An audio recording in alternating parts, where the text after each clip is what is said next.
The sponsor of my stream and podcast is DistroKid. If you want 10% off on your first subscription with DistroKid, release your music to the world on every major music platform. Make sure to go to my website, andrewvanzark.com, and click on the discount link under the tab of DistroKid.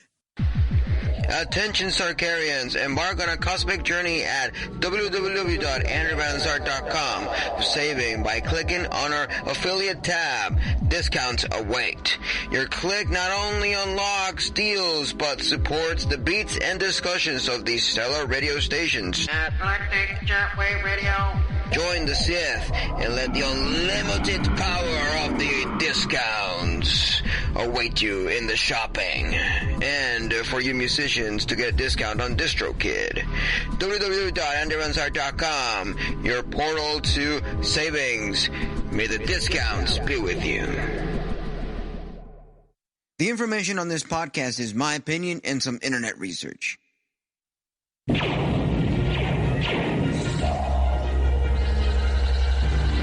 Star Wars, the galaxy's most popular movie, is great family entertainment. Huh? Aren't we listening to Galactic ChatWave Radio? What is this whistling? I'm confused. Hosted by Andrew Van Zark. Now you're listening with power. Thank you. Now we can start listening to the show. I was so confused. May the Force be with you.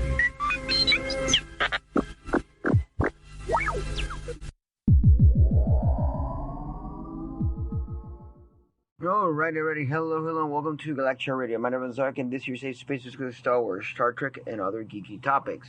Hope you're having a great time and that you're doing great. I'm also doing awesome, and let's get ourselves flowing and running. You know, we can get ourselves running with the Acolyte episode 3. You know, lots of people are having lots of controversial thoughts about it. People are feeling really effy about it, but to be honest, it might sound weird, but I think this for me was the episode that actually connected me with the Acolyte. You know, it's the episode that got me into enjoying the Acolyte a bit more. For some reason, I'm more into Master Soul. I'm more into all the characters that have to do with, you know, the Acolyte at this point in time. I am completely sorry if anyone out there is thinking otherwise, but I think that there's good things to be acquaintance with at this point in time, to be honest, you know. Lots of good backstory with the Star Wars Acolyte at this point in time. Other people are saying that the lore here is boring, is bad. In my opinion, I want to clarify this. If you're hating the show just because of wokeness or any other stuff that people like to attribute the show's reasons to be bad, then you're being ignorant, you're being stupid, you're being, you know, silly, in my opinion, you know? So, I think that if you want to judge this show, judge it more based on the lore, based on how things have flown within the story, rather than just minuscule things that don't even make a part within the story of Star Wars, you know? Anything can be possible, but your ignorance just kills it, you know, kills it for reals. You know, I do agree with many other people who are saying don't judge it because of the ignorance and wokeness of it. Judge it by the style, judge it by the lore. That's what you should be judging, by how the whole world building of the High Republic has flown with how Star Wars actually is, you know? That's how you should work around it, you know. That is completely my opinion on how things should go at this point in time with the Acolyte. Lots of people are being effy about it, but let's be real at this point in time. Let's be honest, you know, and let's do what we gotta do, you know. It's a way that I like to make sure that people are doing what they're supposed to be doing instead of just blindly saying, oh, this sucks because so-and-so said so. Oh, it sucks because there's two women loving each other and lesbian power and all that kind of stuff. Whatever there may be of those ignorant reasons, No. If you're going to judge this show, judge it by the lore. And I also do agree that this show should have been better if it would have been all thrown in one sitting. Maybe the 20 episodes or whatever, how many episodes are there, all at once, instead of just giving us one by week. Once a week is making it a little effy for the continuing, because some stuff need to be watched continuously, because some of the events make more sense when you see them in a row than waiting a week and cooling down and then getting back in the hype and all that shit. You know, if you're going up and down on the roller coaster, it's a little crazy if you ask me. I think that they should have done, you know, the whole thing to be binge watchable, or maybe a full-fledged film. I think a full-fledged film, 2 hours of explaining us the Acolyte and who the Acolyte is, and getting ourselves entwined with May and Osha and all that shit, would have been better than just giving us once a week. You know, I know Disney wants us to continue talking about it. I know Disney wants us to make a lot of fuss and discussion, whether it is positively or negatively. I know that's what they're trying to do. But for this show, the same thing that I think of Obi-Wan. Obi-Wan feels way better when you see it as a whole, binge-watched, than when you see it weekly. When you see it weekly, even though it's amazing because you connect with Anakin, with Darth Vader, and, you know, and Obi-Wan, in different levels and different shapes and forms, it's still a better experience when you see it all together, because I saw it weekly when it first came out, and I did love it, but I still think it's a little mid, but I did enjoy it, you know. But when I saw it again with my girlfriend on one single sitting, you know, not completely binge watched, but I did see, like, from the 6 chapters, I saw like maybe 4 on a row, and then the last 2 I saw them on a different day, and that felt like a better experience than weekly. For some reason, that felt like a better experience. But something like the Clone Wars, something like maybe Ahsoka or Andor, Mandalorian, those work as a weekly thing. But this one, I think Obi-Wan and the Acolyte should have been binge watchable from the first show. So yeah, that's how it goes. And those are my thoughts at this point in time, for the most part, with the Acolyte. And I wish they continue going for this direction. Obviously, I know that all the whole show is already produced, and there's every episode's already in the archives, and they're just throwing it out there once a week. They have it scheduled, but I hope that it continues through this direction, getting to know Osha and May better, instead of just throwing us Osha and May already like big and whatnot. They should have left for the middle of the season and over to have it like see them like adult, and then, you know, at the beginning it should have been more like we see them as young, we get to know them, we get to know who the hell's May and Osha and all that. Or maybe the first episode should have been like that, and then the second episode and the third should have been like young Osha and May, and getting ourselves entwined with it. I really want to see the master and Padawan training of Osha and Soul. I think that would be interesting to like tackle. That's the point in time where I want to be, and that's where I'm expecting to be. So yeah, I think that if we get ourselves connected with that sort of exploration of knowing, getting to know Osha and May from younger age, from Padawan to the point in time they were when we first met them in the first and second episode, we're gonna get a better line of thought at that point in time, you know.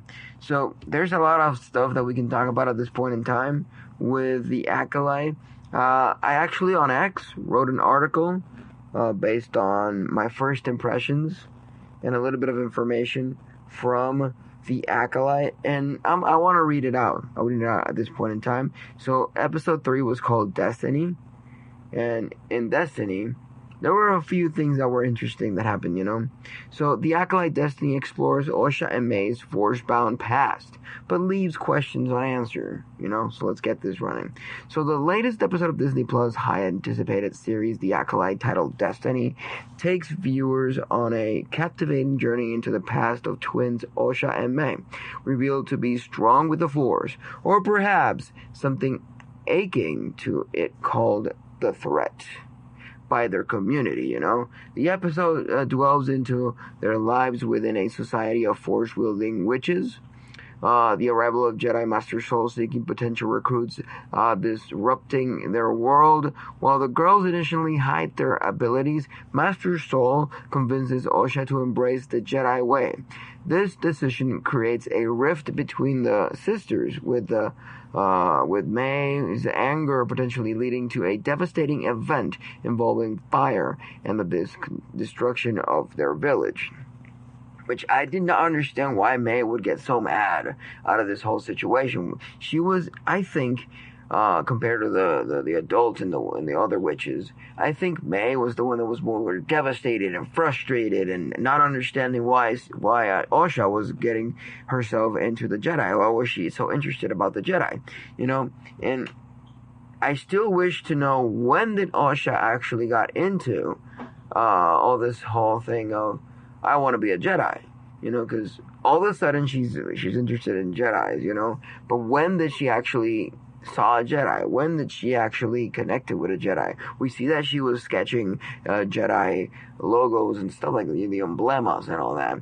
She was sketching it, but I would have liked to know more. When did she got interested in the Jedi? That could give us a better connection onto why is Osha so interested in the Jedi, So another thing I wanted to point out here that I wrote on my article is that based on tweets and reviews, opinions seem quite divided regarding the third episode of The Acolyte. Some viewers found it an exceptional installment, praising its exploration of deep character work, philosophical themes, and stunning performances, and they appreciated the show's ability to delve into the lore of non-Jedi Force users, and found the episode to be a stellar addition to the Star Wars universe. But on the other hand, some viewers expressed disappointment or confusion with the episode, stating that it felt like it deviated from what they expected from Star Wars. Some even mentioned feeling done with the series after watching this third episode, which we've heard from critics before that this was the controversial episode. But, we need to get ourselves a bit more grounded at this point in time, So an account on X named Lily said, "Whoa, 8 minutes into The Acolyte episode 3 and I'm already done. I don't even think this is the controversial part. This isn't Star Wars anymore. I hate it here."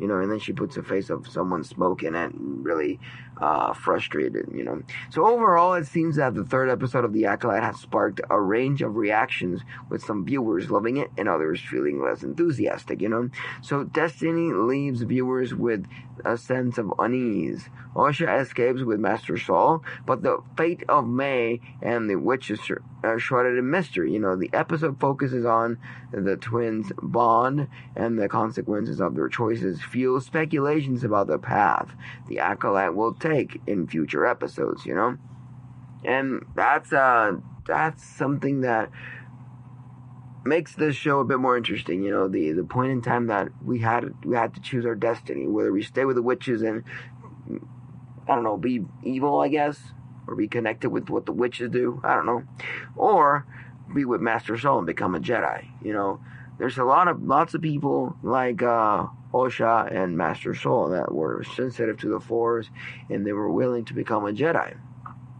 And they were weird, Osha has always been the black sheep of her village, It's quite a interesting take, and this here is getting a little interesting, if you ask me. I think that The Acolyte is not as bad as people like to portray it. It sure has its flaws, like every other show that Disney has ever thrown into the Disney Plus server and service. But we still have to acknowledge that there are still also good points and good moments with the Acolyte, you know. We still have nice things to get ourselves acquaintance with the Acolyte, you know. Lots of people are so devastated, you know. Remember earlier on the first few episodes where people were complaining about the fire in space? Oh, man, everybody's complaining about so many small details that it's stupid. Very damn stupid, you know? So it's a really sad thing, you know? It's a really damn sad thing.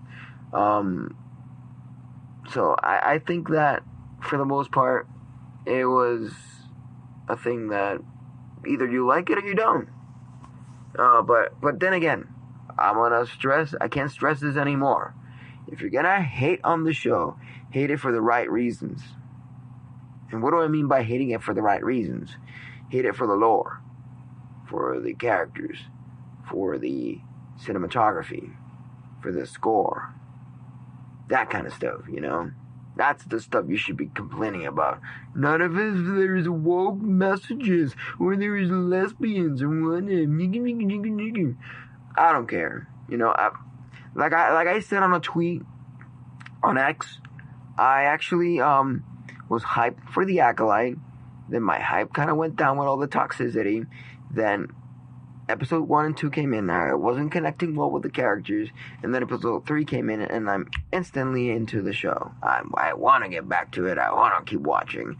You know, it's the episode, even though it's controversial and people hate it, it's the episode that got me more into the show. Now I want to know more. Now I want to get into this. Now I want to do more exploration within the Acolyte. And that's what I think that it's the direction most people should go for. You know, if you don't like it, move on. Go to your circle. Go to your little bubble where you like to complain about Star Wars, and complain there. Don't complain on the side where people are being positive about the show. You know, and if you're gonna complain on the positive side of the fandom, then by all means do it nicely. Don't be shunning other people's opinions just because you don't agree. If you don't agree, nicely disagree. Don't be going all a-hole on people and making them feel horrible for liking a show. You know, it's fantasy for the love of God. You know, it's fucking fantasy. Take it down a notch. Just my opinion. You know, I can't stress that enough. Oh, man. Star Wars fans are just getting on my nerves really badly. Really badly. Like, for reals. For fucking reals. Yeah. Anyways, we're gonna have to continue watching The Acolyte as episodes keep releasing to understand a bit more of the show, and then afterwards maybe we can just binge watch it one more time and see how good it is as a whole, as a general consensus of a lore or story or whatever you want to call it. You know, we can work on it that way. So, yeah. Anyways, thank you all for listening. Thank you all for being here. Thank you for being awesome. I am Andrew Van Zark, and this is Galactic ChatWave Radio, your safe spaces to go to Star Wars, Star Trek, music, and other geeky topics. So let's get it running and let's get it flowing. Catch you on the flip side. Adios, amigos. Bye. Unite for the sound revolution in Galactic ChatWave Radio. Support Anna Razark's original tunes, the polls of our online radio station, and keep the news blazing like Beskar. Click, donate, and hit that PayPal button and join the watch. Keep the tunes alive. This is the way.